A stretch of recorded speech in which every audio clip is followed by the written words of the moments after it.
Okay, so we've got something interesting here today. This is Rad Venture. It is a Kickstarter title. It's still in alpha, and this is just a Steam demo, so that happens every time I open it.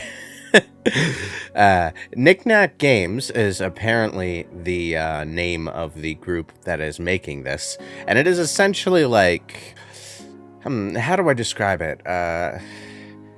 Rayman 2 with a dash of Sonic. It's kind of like that. Yeah, they reached out to us on social media and asked if we would take a look at the game, so we're doing that.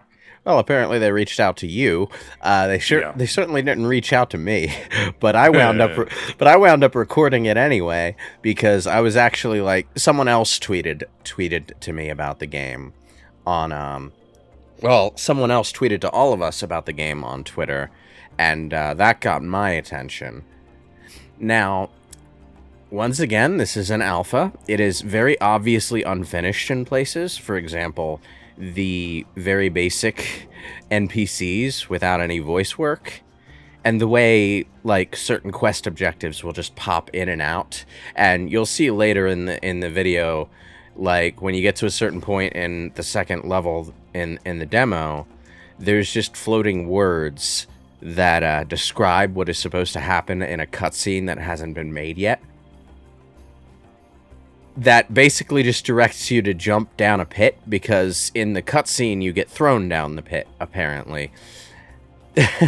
So, yeah, unfinished video games are a bit of a trip sometimes.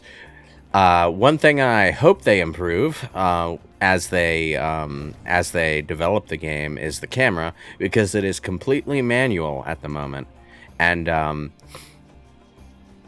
don't like it.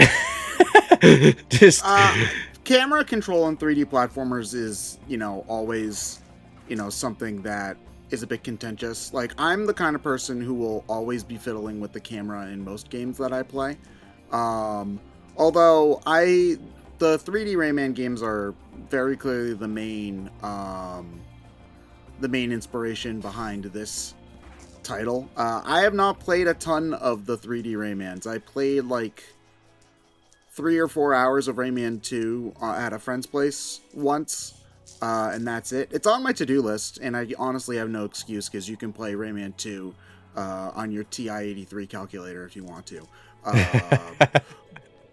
But this game has definitely looked very interesting to me for a couple of reasons. One, indie 3D platformers, while definitely we're not at the like absolute dearth that we were in, say, like 2013-14, still not super common. You still see indie 2D platformers of all genres all over the place, and 3D ones are still somewhat uncommon. So seeing that, and also I think that the art direction in this game is stunning. Like, especially for an alpha build, I think that this game looks pretty damn good, all things considered. The art style especially, I think, is really... It definitely, if you remember looking at screenshots of the 3D Rayman games in like Nintendo Power or EGM, like in the 2000s, like this is kind of the vibe that I'm getting from that, only not 64-bit, whatever bits the PS2 is at. Graphics. Yeah, it is definitely a sharp looking game, and it will probably look a hell of a lot sharper when the animations are finished. That is one of the things that is lacking right now, is like, it's very obviously like missing parts and pieces to how things should look. That is true, but then again, when you're playing a game, well, okay, you see, this is part of where, like, being in the 2020s has kind of shifted our mindset on stuff, where, we're used to games being in early access for 5 years, so, but playing a game like this when it's in alpha is very different than playing a finished game. You're looking not quite at the details, you're trying to see, like, the the general strokes and how that's working out. And I have to say, this does look very smooth and fun to play. Yeah, it definitely and then there they go. It definitely is fun to play. I say it's Rayman 2 with a dash of Sonic. And I do mean a dash of Sonic, because all you really have is a run button here. There isn't really any, like, momentum-based stuff going on. One of the things that is a little awkward is that you have to acquire the double jump in the other level of the game. And there are some jumps around here that are obviously intended to take advantage of the double jump. So you're going to see me, like, trying to hop up a ledge, and I can't do it. Yeah, you gotta get you to come back and backtrack for collectibles you might have missed, or their missions and all that. So were the 3D Rayman games like that?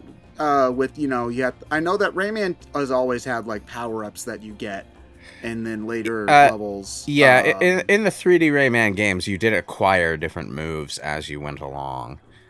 Yeah, but did they expect you to backtrack? Because from what I remember. Although I played the PS2 version, so there was like this hub world, but it still felt pretty level to level, and that there wasn't too much reason to go back to a level after you had beaten it.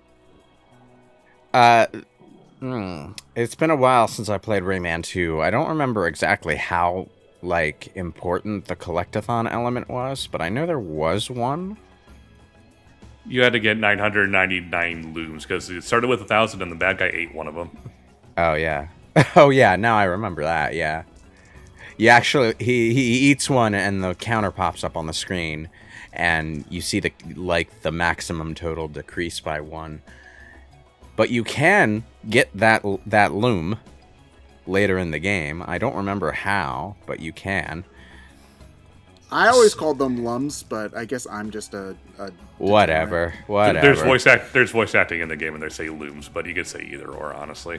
Yeah, well, there was voice acting in the Pokemon anime, and I still had friends who called it Gyarados. So well, loom as in luminous, as in light. That's what it's supposed to be. So anyway, back to Rad Venture. The level design is frankly kind of massive, and it's both impressive and kind of daunting. Because like it's mostly linear, It's not like Ukulele's frickin' massive open world collectathon stages. This is just a really long and really big and really explorative linear platformer. And I like it. I like it a lot. You don't typically see 3D platformers with long linear stages too often.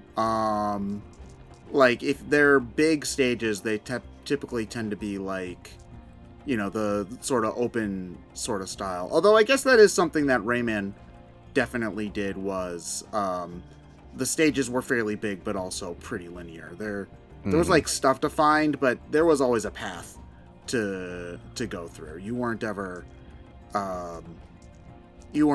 giving that much freedom in Rayman 2 from the bits I have played.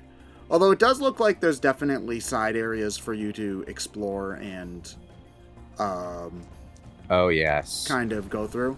One thing I might worry about is if you jump off of an edge with a stage this big that's like looping in and around itself, you might end up in a situation where you accidentally backtrack a huge amount just by missing a jump, which I don't know if they have a system in place for that. Like, if you fall off this ledge, and do you just land on the lower path, or do you like get warped back up? It seems like that's another part of the level design that's taking influence from Sonic, because it has that upper path, lower path sort of design going on in places. I don't necessarily know if that will be every level, but it's definitely what's going on in this level. But not everywhere. There are definitely areas where there's only like one main path that you need to go through. So it's not like the entire thing is this three-tiered monstrosity the whole time.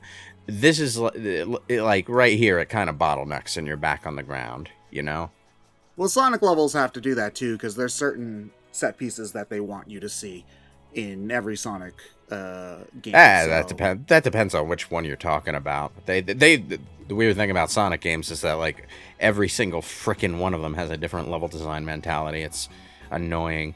Well, a lot of them will, so that like if they have a particular like special, like I'm thinking of the 3D games definitely do this a lot because they'll have specific set pieces, but even in like the 2D ones, there's like Sonic 3, the water level that everyone argues about the name about.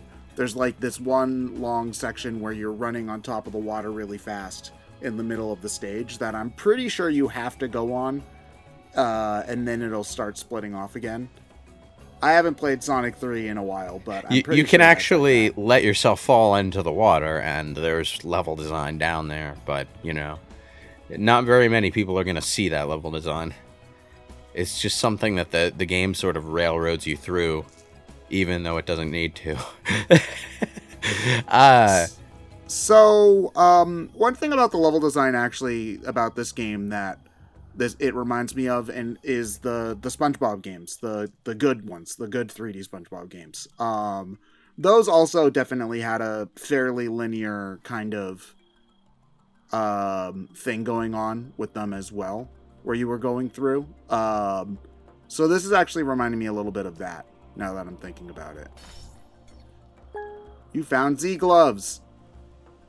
A lot of the PS2 era platformers shifted back into a more semi-linear obstacle course design, now that I'm thinking about it. Anyway, we have a homing attack now. I think it's trying to be more like the ring grabby thing from the 2D Rayman games. It sort of is, but it's definitely the homing attack in that you stepping stone your way across a bunch of enemies and or crystals. It's designed in pretty much the same way, but it's more interesting here, I would argue, because you can mix in the hover with the homing attack for some interesting platforming maneuvers. And the hover is just you jump while you're jumping, and then you start doing the hover thing, right? Yep. Okay. The hover is definitely a Rayman thing. It's an interesting combination that I didn't even know I wanted until this game gave it to me. Well, the Sonic games never really make you do anything extremely strenuous with the homing attack. Like, the most that they'll ever do is something similar to what you just did in this here tutorial for the move, where it's just like, oh, you have to hold your jump button and then go for this different guy that's a little bit farther away. They generally don't want you doing anything too strenuous with it, from what I can remember of the 3D games, because, it's mostly just meant to bridge gaps and whatnot. When you slow the pace down, you can make things more tricky and add extra things in there, because the game's not moving so fast, so you don't have to...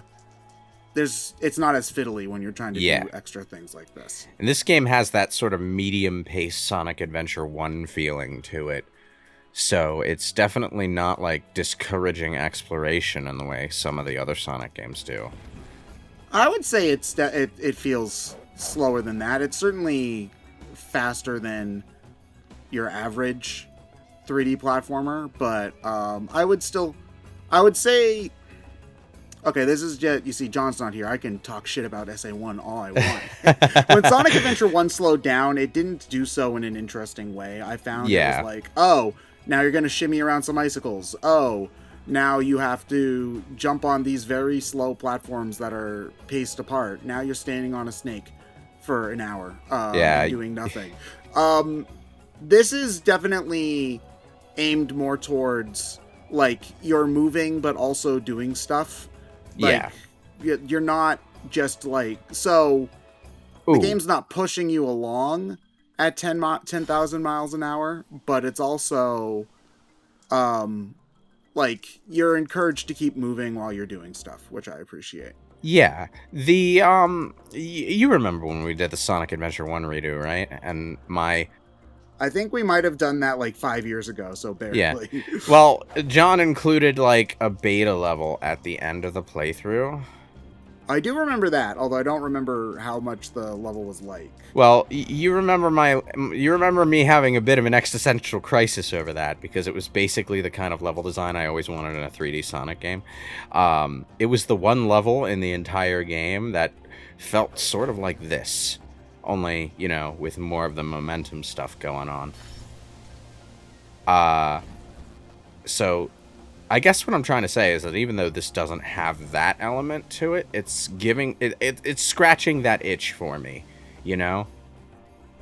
But when I was comparing the speed to Sonic Adventure 1, I was actually just like straight up comparing the running speed when you're holding the run button to to the speed in that game. It's basically the same thing. You just won't speed up when you're going downhill or stuff like that. That makes sense. Yeah. Maybe like a tad slower, but if you're just like moving like in the hub world or whatever without spin dashing, it's fairly similar.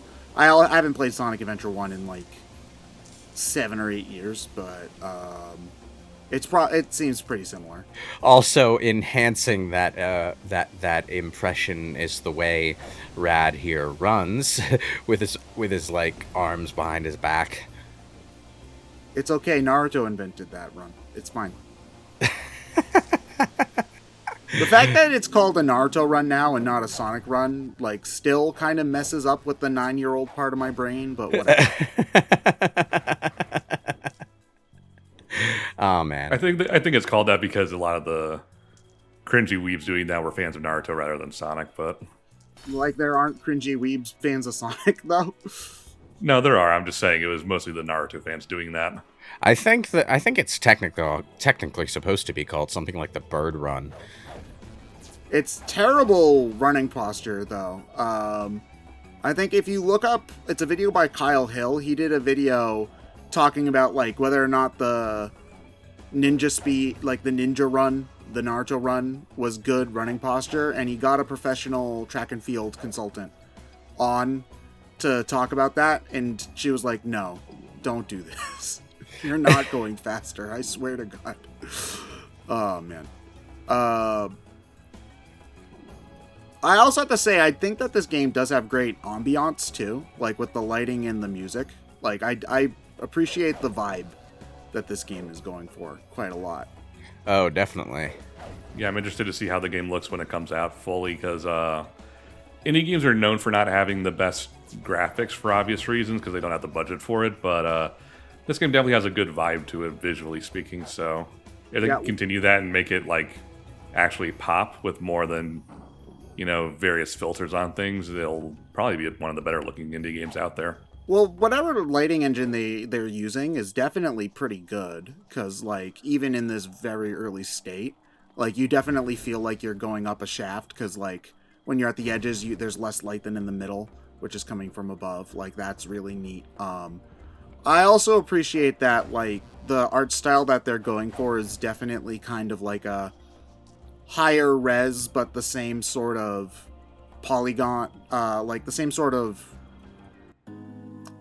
I'm trying to find the right words, but like more polygons, but same kind of structure that you would see in a GameCube game kind of feel. Like they even gave the Xbox controller the purple thing. I think they want you to think of the GameCube when you're playing this. We're showing you a Microsoft controller. It's funny that you mentioned filters, Ryan, because I don't like this one. Okay. You don't like the 1930s style? This is, in its current state, this is just kind of worse Hat in Time. So, I'm not a fan. Had there been a ton of dames that walked into your life, but not quite a dame like this one? I knew she was trouble from the moment she walked in.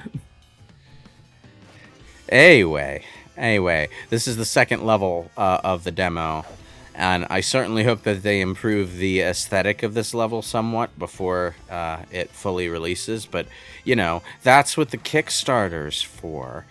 And I should mention that, since we've gone 19 minutes and 50 seconds without mentioning it. Yes, this is a Kickstarter game, ladies and gentlemen, and the Kickstarter will be linked in the description below. Or you can just Google it, if you're too lazy to open up the description. I believe the Kickstarter is going until end of the month. If you're watching this right around when it comes out, that's end of August. Oh, yes. Humphrey Bogart Acting School. They knew what they were doing. Sorry, I love cameos like this, or references, I should say. One of my favorite nerdy things is in L.A. Noire. At the very end of the game, they mention that the police mentioned something on Sunset Boulevard, and Sunset Boulevard is one of the defining noir movies of that time. So it's they said the thing kind of feel. This stage definitely seems much more open than the previous one, just from this little bit that we've seen so far. To a point, the above ground city section does seem to be open-ish, but I didn't get around to exploring the whole thing. Actually, if this level has a built-in ending yet, I haven't found it. I actually just stopped when I was nearing the 40-minute mark because the video is getting a bit long. That's totally fair. Yeah, there's an above-ground section, which we're in right now, and there's also the sewers, which I should probably have gone straight to because that's where the NPC was directing me to. But I went around exploring and collecting knickknacks because that's what I do in platformers. And if a video game ever tells you to go left, you go right first to see if there's something there. That's just the rules. God forbid you go right when the game tells you to go right, and then you're locked into a screen or whatever, and then you miss whatever thingy is to the left, right? You could never get it ever again. The hover, can you just hold it for an infinite amount of time? Yep. Okay. Just like Rayman. Yeah. I know some games definitely usually it's when these sorts of abilities give you some amount of upward mobility that they'll put a limit on it. Yeah. If it's just a glide, usually they'll just let you do it for however long you want. So, on top of the homing attack and the hover, we get a double jump, which we're going to be finding, in the sewers when I get around to it. Come on, past me. You could just go. Why aren't you just going? Yeah, we haven't referenced that in a hot minute. Well, it is a BrainScratch classic right alongside. What time are we at? Okay. Good thing we haven't referenced that in a while. Well, that's because we haven't needed to, because we're no longer running. Wait, is the city called Newspaper City? Like newspaper? That's clever. I love stupid puns. Yeah, I think I get what you mean about the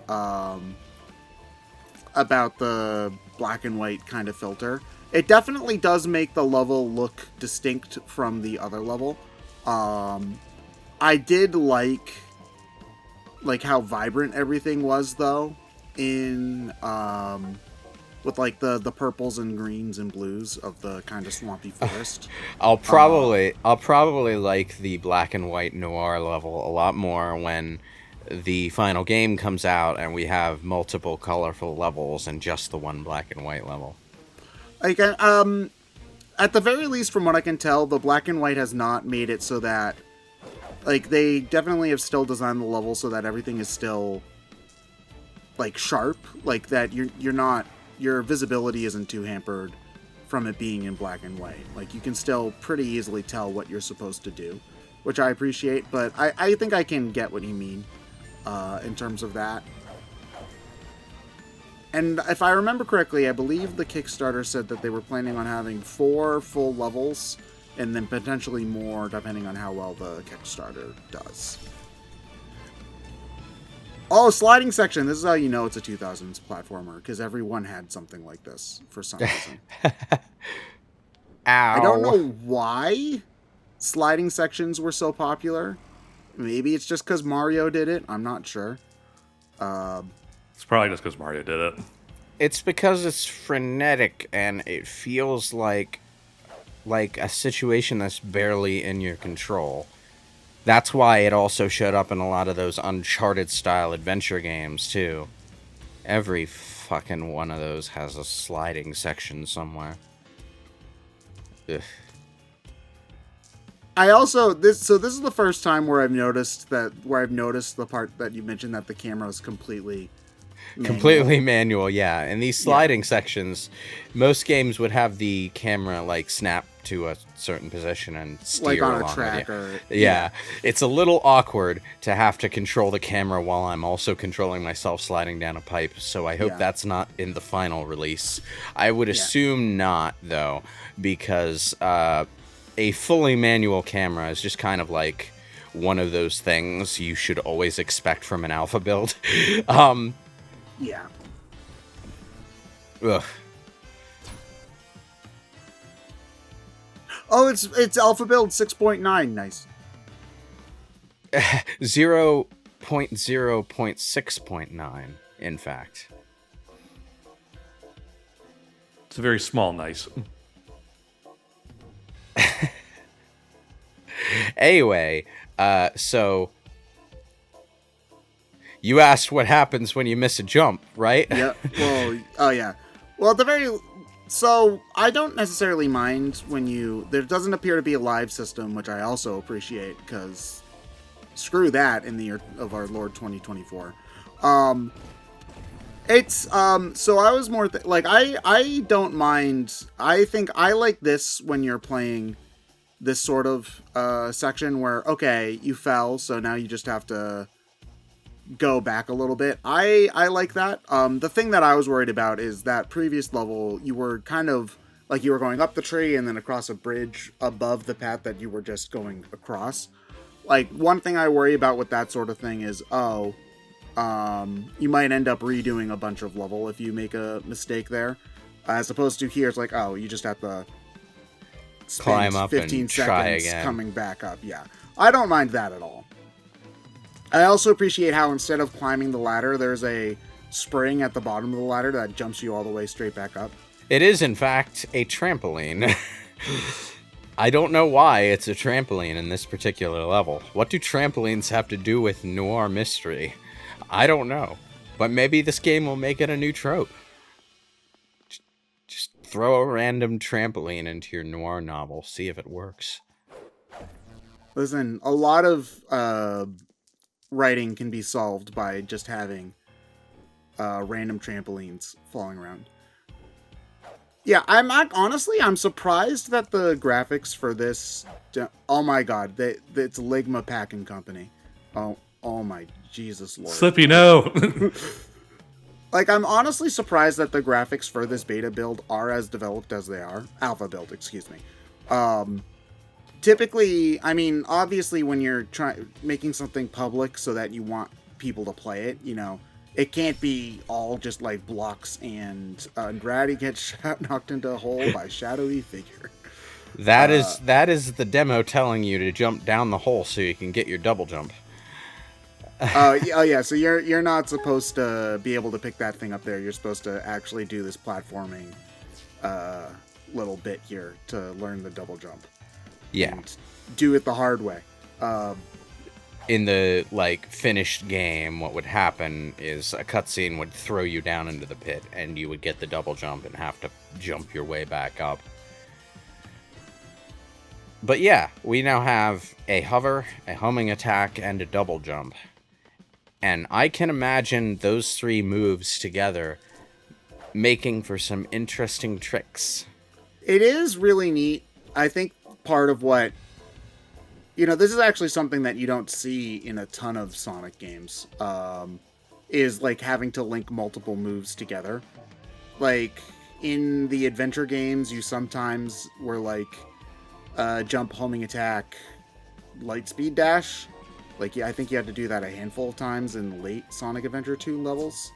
But not very often. And this kind of, like, linking multiple moves together sort of platforming is a lot of fun when you get it right, because you feel like you're a superstar. Or you could be like me and just fuck the whole thing up. Well, you also only have just started playing, so you know. Well, I was trying to. There seems to be like a challenge jump for some extra collectibles up at the top of the hole, where there's a trail of collectibles that goes underneath this wooden barrier, but it's like, well, you'll see it when we get back up there. I'm not. I know the one you're talking about. I think that's supposed to. I think that's actually. It's not supposed. Oh wait, no, because you're supposed to go back. I remember that there was a path back that way. But yeah, it's supposed to. It leads to a collectible, like a big glowing ring thing. I have no idea what the collectibles in this game are supposed to do, by the way. But like, I believe they unlock upgrades. From what I remember reading of the Kickstarter, like one of them, you get some of them to open up levels. Some of them unlock upgrades, and then like the little stars will pay for things at the shop. Anyway, now that we have the double jump, we can continue with the level. Ugh. Just gotta stop and wait for the steam to stop. Oof. Now, as someone who hasn't played much of the 3D Prince of Persia games, the kind of like linking different things together sort of shtick, that was sort of a Prince of Persia thing, right?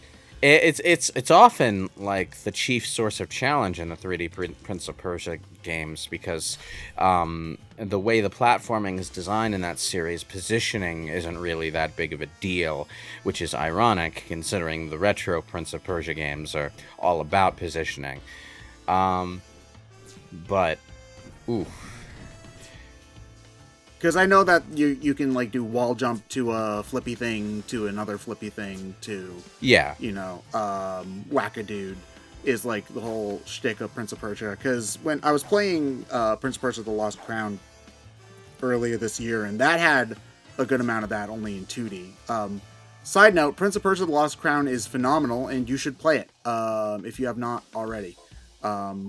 When the DLC comes out, I might even record it for BSC, because I loved that game. I thought it was awesome. It is like pretty damn good at Metroidvania. Anyway, it's a good thing these signs have big, gigantic numbers on them, because they would not pop at all on this black and white filter. Otherwise. Yeah, that was one thing that I noticed, is that like the way that your camera was, your eyes weren't immediately drawn to hitting that water valve, which was very clearly what you needed to do in order to progress. So yeah, I kind of fumbled around for a little bit there. Ooh. That's another thing where having some amount of automation to the camera would help as well, where they could like point it towards that, and then you'd be like, oh, what does that thing do? And then you would go towards it, as opposed to trying to reach for a platform that you can't get to quite yet because you don't have because the water's not high enough. I like the just that as a simple action is very satisfying. You swing off a pole, you hover around an obstacle, and then you home into another swingy pole. It feels very acrobatic. It's not very difficult, but it feels very acrobatic. Well, these sorts of platformers, the difficulty tends to come from execution mastery versus the stage like being that difficult. Like in Sonic, getting to the end of the level is rarely extremely taxing. It's getting the S rank that can be hard, or the A rank if we're going back to adventure style stuff. Sometimes what makes a game satisfying isn't even like how accomplished you feel when you do the thing that you're supposed to do, but sometimes it's just how much fun you have messing around with what the game gives you. Yeah, the game feel is, I think, the game developer word for it. Yeah. Which is not my favorite term, because it's such a nebulous thing. Like, obviously, game feel is a vague term because what gives a game good game feel? It's kind of one of those like, it's often very like, you know, if it looks like a duck and quacks like a duck, it's a duck kind of things, if that makes sense. But the game feel in this does look really nice from what I can tell. It feels very smooth to play. Yeah. I like one of the things that struck me right off the bat. I have no idea what I'm supposed to do here. One of the things that struck me right off the bat is that I feel like I have all the control that I could ever want with this character. I don't feel like Rad is slippery. I don't feel like there are any problems with your turning while you're running around, you know? It feels very well tuned. Anyway, I can't... there's a lot of stuff in the menu that you can't actually do anything with in the demo. Also, that right bumper button, which has something to do with the Golden Ring collectibles, as I think, doesn't do anything right now. It might be an ability you unlock later. It doesn't do anything right now except make a farting noise. So, that's something. I have no idea what these electrical things are, but they're big and they're shiny, and I want them.